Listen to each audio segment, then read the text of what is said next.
అండి, welcome back to our channel. ఈరోజు మనం ఇంట్లోనే ధనియా పౌడర్ని ఏ విధంగా ప్రిపేర్ చేసుకోవాలో చూసేద్దాం. ఈ విధంగా చేసుకున్నట్లయితే మనకు 1 ఇయర్ పాటు స్టోర్ ఉంటుంది. అదేవిధంగా బయట తెచ్చుకునే వాటికన్నా ఇంట్లో చేసుకోవడం వల్ల చాలా టేస్టీగా కూడా ఉంటుందన్నమాట. బయట మనం తెచ్చుకున్నది కల్తీ ఉంటుందన్నమాట, అందులో తౌడు కలుపుతారు.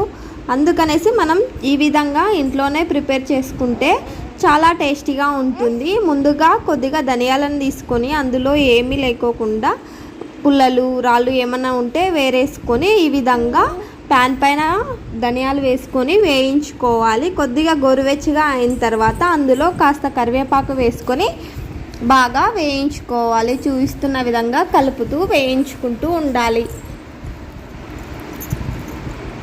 ఈ విధంగా కలుపుకుంటూ వేయించుకోవాలి. వేయించేటప్పుడే మనకు చాలా మంచి స్మెల్ వస్తుంది. ఈ విధంగా చేసుకున్న తర్వాత ఇప్పుడు వేగాయో లేదో చూడండి. ఈ విధంగా కాస్త ప్రెస్ చేస్తే పలుకుగా అవుతుంది. ఇప్పుడు ధనియాలు వేగినట్టు.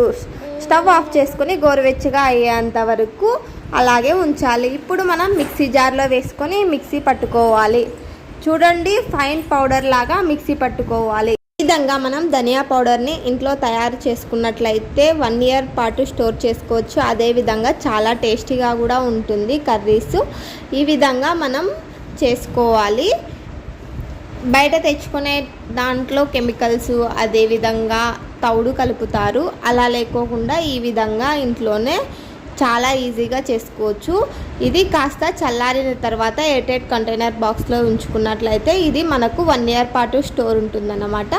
ఈ వీడియో కనుక మీకు నచ్చినట్లయితే లైక్ చేయండి, అలాగే షేర్ చేయండి మీ ఫ్యామిలీ మెంబర్స్కి, ఫ్రెండ్స్కి, రిలేటివ్స్కి.